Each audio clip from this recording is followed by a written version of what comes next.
Everything from the CDC, every government website about AIDS and HIV, because they want us gone. They did it with Reagan and they're doing it again.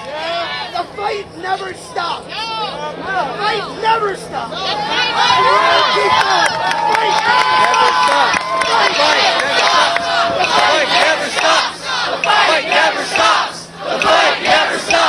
The fight never stops. The fight never stops. The fight never stops. The fight never stops. Remember, the reason that they're doing that, the reason they're creating the CDC website is because they know that we're right. The facts are on our side. If the facts are on their side, they wouldn't have to delete shit.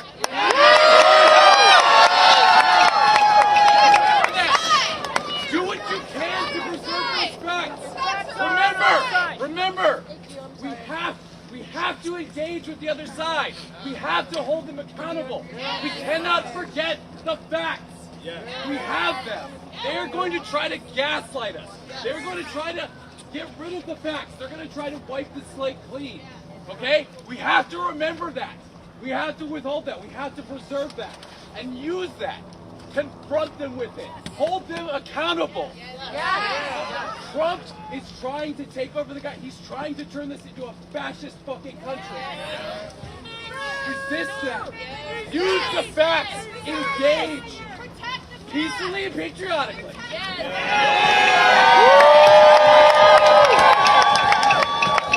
Mic check!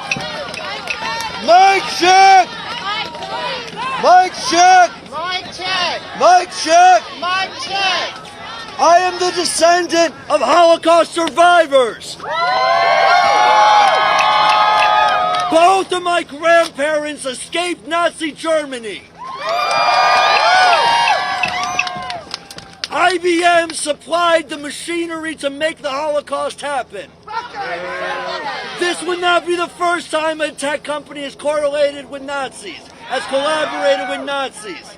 This is what I have to say to Elon Musk and big tech. Try again better next time.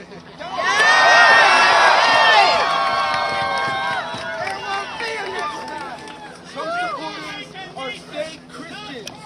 I believe in God. I believe in Jesus. But they use God and they use Jesus as a means to enable their own bad behavior.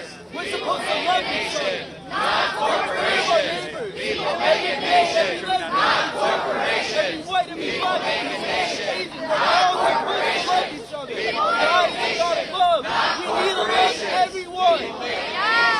Not corporations. People make a nation. Not corporations. People make a nation. Not corporations. People make a nation. Not corporations. People make a nation. Not corporations. People make a nation. Not corporations. People make a nation. Not corporations. People make a nation. Not corporations. People make a nation. Not corporations. People make a nation. Not corporations. People make a nation. Not corporations. People make a nation.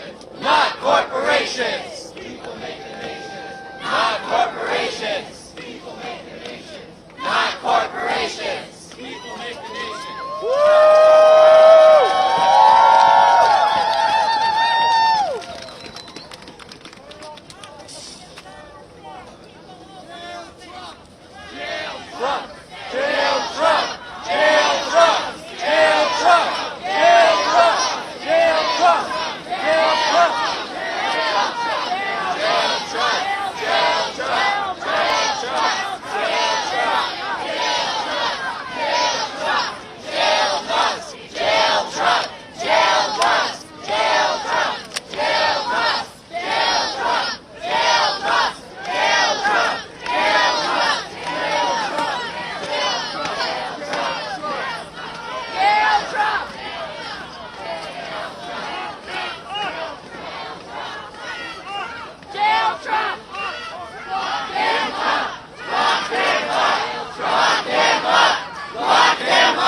Impeach Trump! Impeach Trump! Impeach Trump! Impeach Trump! Impeach Trump! Impeach Trump! Impeach Trump! Impeach Trump! Impeach Trump! Impeach Trump! Impeach Trump! Impeach Trump! Impeach Trump! Impeach Trump!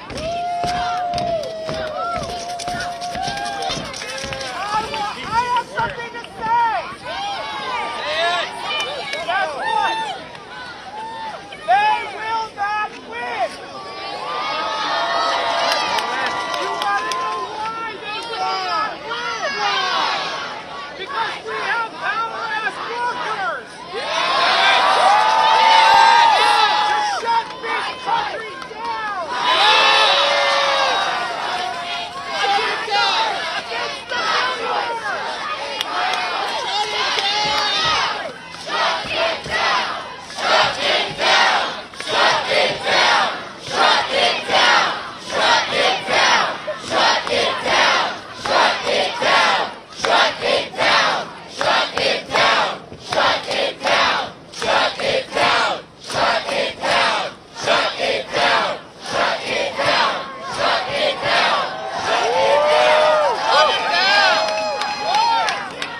But we have to use our power, right?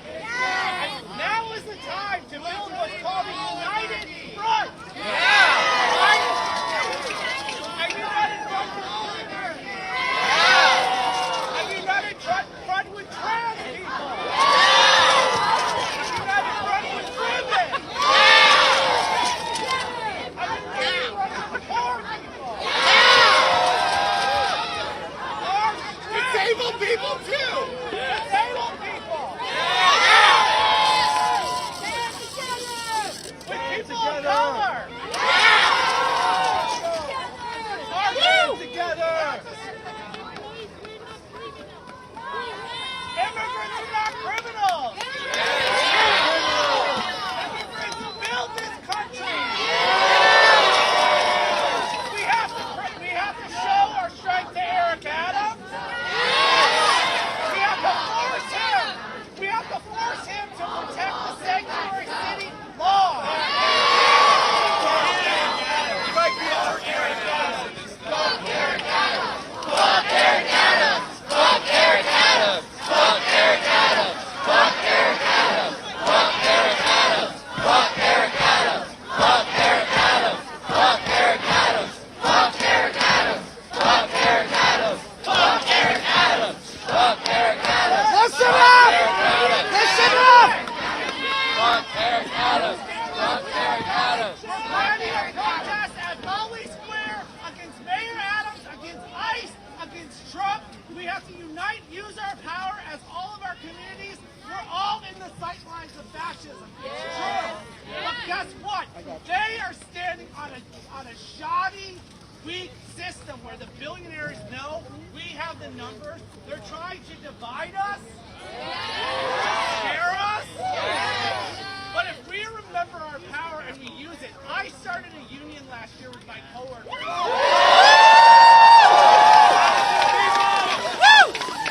need to start unions everywhere. If you're in a union, raise your hand. Call your union and tell them we better get in these goddamn streets for immigrants right now. Call your union and tell them we gotta get in the streets for trans kids right now. Because guess what? Rights, use them or lose them. Use them or lose them, baby. Are losing them unless we flex our power. I'm with the Freedom Socialist Party. We're just one of so many groups that need to unite in a united front. We're going to be protesting at Foley Square next Saturday. Come back. This Sunday we're doing an organizing meeting. Please come up, scan this little QR code, form coalitions, get your unions in the streets, flex our power as a working class, and fucking overturn this system and Donald Trump and Elon Musk and all of these corrupt cronies that got to fucking go!